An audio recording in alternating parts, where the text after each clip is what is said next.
Manisan, mantap!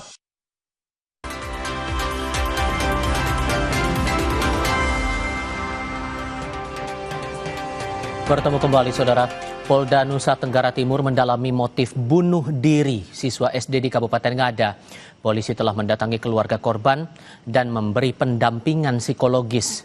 Dari penyelidikan awal, siswa kelas 4 yang bunuh diri di Kabupaten Ngada itu sempat meminta dibelikan buku dan pulpen kepada ibunya. Permintaan itu tidak terpenuhi karena sang ibu tidak memiliki uang. Polisi sudah mengirimkan psikolog dan konselor untuk memberikan pendampingan kepada keluarga korban.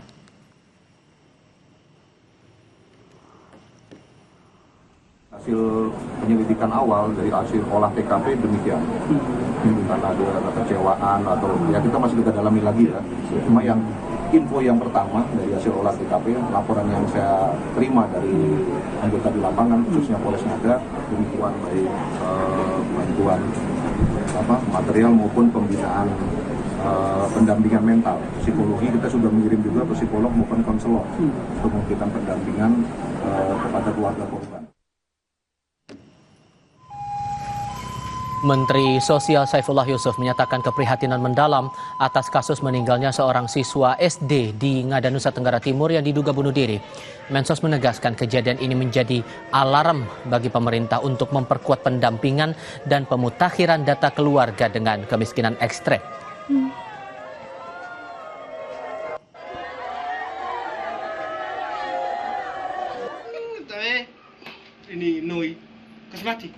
Tentu kita prihatin dulu ya dan turut berduka. Yang kedua, ya tentu ini menjadi perhatian, menjadi atensi kita bersama. Ya tentu bersama pemerintah daerah. Kita harus memperkuat pendampingan, kita harus memperkuat data kita. Ya kita harapkan tidak ada yang tidak terdata. Ini hal yang sangat penting, saya kira kembali kepada data. Bagaimana data ini kita sajikan sebaik mungkin sehingga kita bisa menjangkau seluruh keluarga-keluarga yang memang memerlukan perlindungan, memerlukan rehabilitasi dan memerlukan pemberdayaan. Ya, jadi itu sampai di situ dulu dan ini sungguh-sungguh menjadi keprihatinan kita bersama.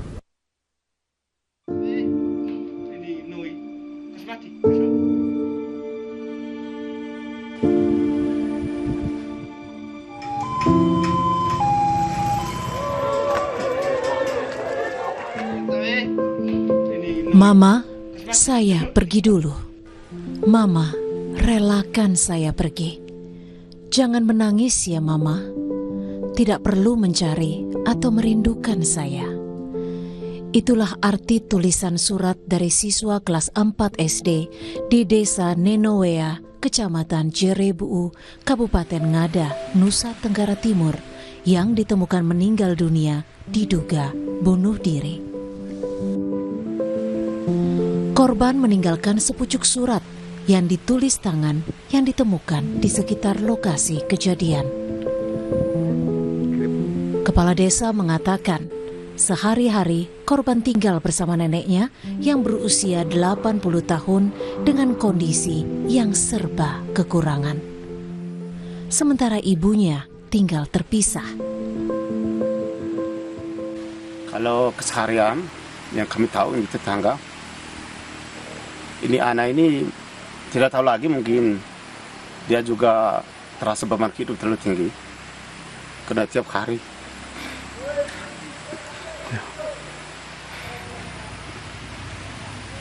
dia pulang sekolah itu lapar. Psikolog anak, remaja dan keluarga Sani Budiantini Hermawa menilai tekanan ekonomi dan ketidakpekaan orang tua terhadap keadaan emosi anak bisa jadi pemicu anak frustasi sehingga berani melakukan hal ekstrim seperti bunuh diri. Ada beberapa faktor yang bisa muncul. Salah satunya faktor depresi, faktor bullying, faktor tekanan ekonomi, dan yang jelas di sini adalah bagaimana ketidakpekaan orang tua terhadap keadaan emosi anak itu menjadi gerbang yang sangat menyakitkan anak, membuat anak merasa terabaikan, tidak dihargai, mungkin ada rasa malu, dan akhirnya dia frustrasi dan lebih baik akhirnya mengakhiri hidupnya. Hasil pemeriksaan awal polisi sebelum ditemukan meninggal, korban meminta uang kepada ibunya untuk membeli buku dan pulpen. Namun permohonan itu tidak terkabul karena sang ibu tidak memiliki uang. Polda NTT pun sudah mengirimkan psikolog dan konselor untuk memberikan pendampingan kepada keluarga korban. Tim Liputan, Kompas TV.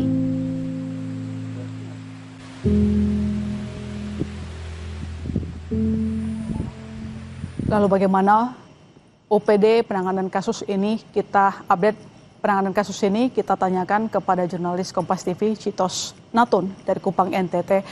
Selamat petang Citos, bagaimana update penyelidikan dari kasus ini? Selamat sore Ilona dan juga saudara. Memang untuk update dari peristiwa meninggalnya bocah yang berada di Kabupaten Ngada ini, tadi kami berkoordinasi dengan pihak kepolisian. Memang sejak kemarin pihak kepolisian telah mendatangi TKP dan melakukan sejumlah olah TKP begitu, dan juga tadi Kapolda menyebut bahwa sudah ada pendampingan psikologis yang datang dari Dokes Polda NTT. Dan Ilona, kalau kita melihat tadi saya berbincang dengan salah satu pejabat yang ada di Kabupaten Ngada bahwa memang kondisi keluarga ini terbilang cukup miskin karena selain buku tulis dan juga pensil yang tidak mampu dibelinya, kami mendapat informasi bahwa sang ibu tidak bisa mendapatkan bantuan dari pemerintah begitu karena memang identitas dari ibu ini sendiri belum bermigrasi dari Kabupaten Nagekeo ke Kabupaten Ngada, sehingga itu menyulitkan keluarga ini mendapat atau sentuhan dari bantuan-bantuan pemerintah seperti PHK dan BLT dan sebagainya. Dan karena itu memang pemerintah Kabupaten Ngada tadi telah menurunkan timnya untuk melakukan migrasi data dari keluarga ini dan juga melakukan pendampingan dan juga mencari jalan keluar sejauh ini seperti apa kendala dan kesulitan ekonomi yang dihadapi keluarga ini. Dan saat ini juga tadi Gubernur NTT telah menyebut bahwa akan membentuk dana sosial begitu, karena memang ini menjadi satu pukulan berat bagi pemerintah Provinsi NTT, pemerintah Kabupaten Ngada, dan juga seluruh sektor termasuk pemerintah sektor tokoh-tokoh agama begitu yang dinilai kurang peka ataupun peranata-peranata sosial yang terjadi di Kabupaten Ngada diabaikan begitu, sehingga dengan peristiwa ini bisa menghidupkan kembali peranata-peranata sosial yang sudah terbangun sekian lama. Ilona. Baik. Terima kasih Citos atas laporan Anda. Selamat kembali bertugas. Siswa SD 10 tahun yang meninggal diduga bunuh diri menyisakan duka sekaligus pertanyaan bagi banyak orang tua. Apa yang sebenarnya terjadi, terutama potret kondisi ekonomi dan pendampingan pada anak. Kita bahas bersama Gubernur NTT Emmanuel Melkiades Lakalena dan Marcel Robot, pengamat pendidikan sekaligus dosen FKIP Universitas Nusa Cendana. Selamat petang Pak Gub, selamat petang Bang Marcel. Selamat sore. Selamat petang, Yohana, Pak Marcel. Ya, selamat. Kita dalam suasana duka cita. Saya langsung ke Pak Gubernur dulu. Pak Gub, sejauh ini informasi yang paling jelas, apakah benar almarhum meninggal karena masalah ekonomi? Ya, sejauh yang saya dapatkan informasi dari berbagai sumber yang sudah saya konfirmasi, memang keluarga almarhum masuk kategori yang memang keluarga yang dibantu banyak oleh program pemerintah. Dan faktor ekonomi tentu menjadi penyebab utama di situ. Tapi saya mau pastikan bahwa memang di NTT kasus ataupun keluarga yang mengalami kondisi ekonomi yang sulit ini memang cukup banyak tersebar di banyak tempat se-NTT. Nah, persoalan yang memang terjadi dengan anak kita ini saya pakai saja kodenya YBR ini dan keluarganya, mamanya, ayahnya, dan juga keluarga besarnya.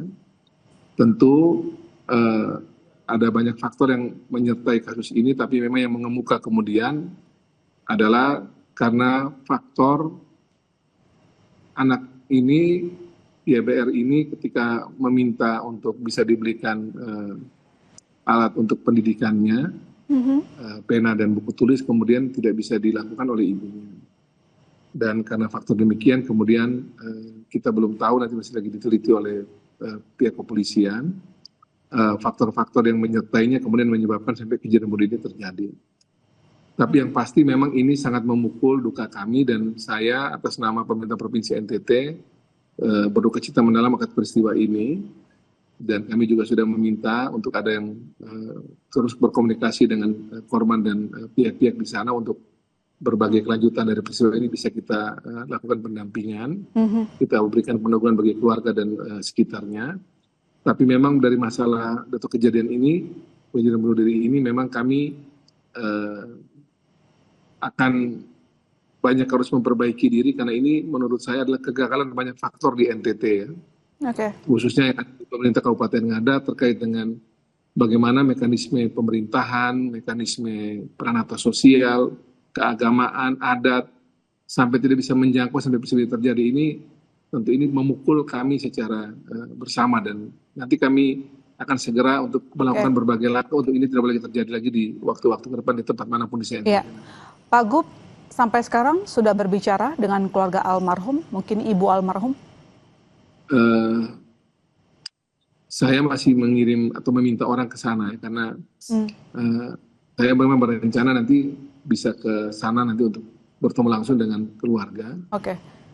Jadi saya meminta ada yang ke sana untuk bertemu dan memastikan untuk ke depan nantinya berbagai hal yang nanti harus dilakukan oleh pemerintah provinsi dan juga Kabupaten Ngada bisa kita lakukan dengan baik secara bersama-sama nanti untuk mendukung keluarga korban. Ya. Pak Gub, almarhum meninggal karena tadi Anda juga mengatakan tidak ada uang buat beli perlengkapan sekolah, buku dalam hal ini. Artinya sangat terjepit masalah ekonominya. Tadi Pak Gub sendiri mengatakan memang masalah soal ekonomi prasejahtera banyak di NTT. Apakah memang almarhum keluarganya tidak tercatat di keluarga prasejahtera? Kalau data yang saya dapatkan, memang untuk sebagiannya itu masih jalan. Tapi memang karena ini ada pergeseran kependudukan dari satu tempat di daerah kabupaten tetangga ke kabupaten yang sekarang. Dulu keluarga ini tinggal di Nangaroro, Kabupaten Nagakeo, kemudian pindah ke Jerebuu, Kecamatan Jerebuu di Kabupaten Ngada. Memang persoalan administrasi yang saya dapatkan informasi itu, administrasi kependudukannya belum sempat diperbaiki. Dan ini memang mempengaruhi dukungan dari pemerintah terkait dengan program-program untuk keluarga masyarakat yang memang masih dianggap belum mampu ya, seperti yang dialami oleh keluarga korban. Nah sayangnya memang kalau saya dapatkan kabar itu, karena persoalan administrasi ini juga mungkin dukungan terhadap keluarga ini, anak ini, si YBR ini juga akhirnya mungkin tidak bisa maksimal. Jadi kita juga nampaknya dari peristiwa ini nanti kami tentu nanti koordinasi dengan Pak Menteri Sosial dan semua kementerian lembaga terkait.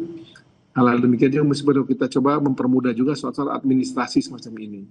Jadi kalau dia di kabupaten sebelumnya dia dapat, pindah begini ternyata administrasinya juga ternyata tidak mudah karena mesti harus dirapikan dulu baru bisa dapatkan dukungan pemerintah terkait dengan program-program untuk keluarga miskin seperti ini. Baik, Bang Marcel, atas kejadian ini Anda sebagai orang yang memerhatikan pendidikan di sana, apa yang bisa kita tangkap, apa yang bisa kita potret, kenapa seorang anak kecil menyimpan luka yang dalam tanpa diketahui pihak sekolah, orang desa? Oke, baik. Terima kasih. Selamat sore, Pak Melki, Pak Gubernur. Selamat sore. Ya. Pertama sekali saya mengucapkan ikut berbela-sungkawa yang mendalam atas meninggalnya anak adik kita YBL. Ya. Ya. Bagi saya kematian beliau itu adalah martir pendidikan, kematian suci. Ya. Dan sepotong surat yang dia tinggalkan itu adalah pesan penting ya bagi pemerintah Indonesia dan terutama bagi pemerintah NTT. Ya, sebagai seorang pengamat pendidikan, saya melihat ini adalah kematian yang memilukan, mungkin sekaligus memalukan. Ya, yang pertama, saya melihat memang problem-problem pendidikan yang menjadi urusan wajib negara, terutama di Nusa Tenggara Timur, belum sepenuhnya dilakukan dengan baik. Saya ingin mengatakan begini, ya, kalau kita melihat data itu, ya, itu sekitar 145.000 anak itu yang bakal putus sekolah, bahkan putus sekolah di NTT. Ini artinya apa? Ini artinya masa depan kita itu begitu suram di NTT kalau melihat dari aspek pendidikan. Padahal kalau kita mau sedikit menyimak pendapat Peter Drucker, dia mengatakan bahwa pendidikan itu investasi terdalam gitu. Maksudnya dia bukan sama dengan bangun jembatan, tapi investasi yang kira-kira bisa melakukan apapun kalau orang itu bisa cerdas dan pandai. Nah, persoalan sekarang ialah hasil survei, ya, kita pernah melakukan survei. Bapak Go, kita bisa melihat bahwa permasalahan yang ketika misalnya dalam satu keluarga terdiri atas 5 orang, kemudian 5 orang ini masing-masing ada 2 orang yang ke SMA, ada 1 orang ke kuliah, 1 orang dari SMP dalam satu keluarga. Dalam tahun ajaran yang sama, biasanya mereka mengalami kesulitan secara ekonomi. Iya, Bang Marcel, dengan fakta yang Anda sebutkan tadi, lantas apa masukan Anda kepada Pemda NTT, di sini ada Pak Gop, yang bisa segera harus kita lakukan sehingga tidak terjadi lagi hal-hal memilukan seperti ini? Oke, saya kira beberapa poinnya. Yang pertama, intervensi pemerintah itu harus tepat. Misalnya pemberian bantuan, ya, bantuan afirmasi kepada sekolah-sekolah, kepada siswa-siswa yang tidak mampu. Ya. Jadi biasanya tahun ajaran baru itu kesulitan. Kalau sejumlah anak di dalam keluarga itu sekolah, itu mereka kesulitan membeli tas, kesulitan membeli sepatu, baju seragam, dan seterusnya, termasuk membeli buku tulis dan pulpen. Jadi khusus untuk pemerintah NTT itu mesti ada pemikiran untuk melakukan intervensi dana afirmasi gitu, ya. Ya, khusus untuk tahun ajaran baru. Saat itu mereka kesulitan bukan main. Dan kita pernah melakukan survei itu. Ya, itu kesulitannya. Oleh karena itu, menurut saya, yang kedua, ya, coba seleksi benar-benar itu penggunaan dana BOS di sekolah itu. Makanya ketika polisi mengirimkan psikolog ke sana itu tidak cukup menurut saya. Sebaiknya kirim juga misalnya KPK yang mencoba melihat itu penggunaan dana BOS di setiap sekolah itu. Kenapa kemudian tidak dijatahkan untuk membeli ballpoint, membeli buku yang disiapkan secara gratis untuk anak-anak yang memang tidak mampu? Begitu. Oke, baik. Pak Gop, peristiwa ini membuktikan memang Pemda gagal. Negara terlambat hadir. Beliau sudah meninggal lebih dulu, baru kita sibuk memerhatikan kondisi sosial. Ke depan, Pak, apa yang Anda akan lakukan? Singkat saja. Jadi tentu yang disampaikan tadi saya pikir benar, ya. Kita perlu memastikan bahwa semua orang-orang yang benar-benar miskin ini terdata betul dan mendapatkan haknya. Jangan lagi ada orang-orang yang mampu hanya karena kedekatan dengan pihak-pihak tertentu kemudian namanya dimasukkan dan mengorbankan yang miskin. Jadi ketepatan kepada mereka yang miskin yang harus mendapat bantuan ini itu menjadi satu faktor kunci. Jadi data ini penting dan kami terus memperbarui data agar seluruh yang miskin se-NTT ini benar-benar mendapatkan haknya sesuai dengan apa yang harus menjadi kewajiban negara kepada mereka. Yang kedua juga tentu di luar pemerintah, kami juga nanti lagi memikirkan ini, saya betul-betul dengan peristiwa ini saya lagi betul-betul lagi cari cara agar di luar yang sudah pemerintah siapkan yang pasti tidak mungkin bisa menjawab banyak kebutuhan, tapi juga masyarakat sendiri secara bersama-sama gotong royong yang menjadi semangat bangsa ini, kami lagi tadi saya sudah mulai bicara di beberapa tempat untuk kita mesti membuat semacam ada lembaga yang bisa kita menggunakan itu sebagai dana gotong royong untuk bantu orang-orang susah seperti ini. Jadi di luar skema pemerintah yang pasti sudah menjangkau banyak hal, tapi pasti ada yang kurang. Seperti tadi disampaikan misalnya soal tas yang dibutuhkan oleh keluarga miskin untuk anak-anaknya. Itu nanti kita akan cari caranya untuk kita himpun dana masyarakat secara bersama-sama digunakan dengan baik oleh perwakilan masyarakat di situ untuk nanti menyalurkan kepada yang membutuhkan seperti ini.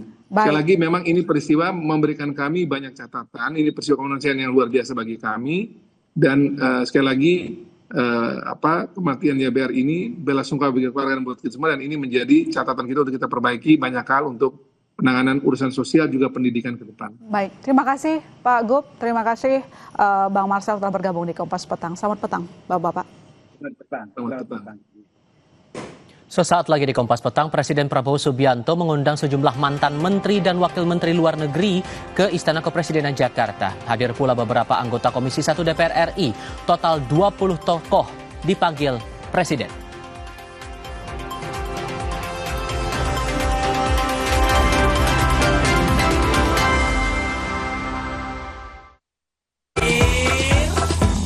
Luar Hitam Baru.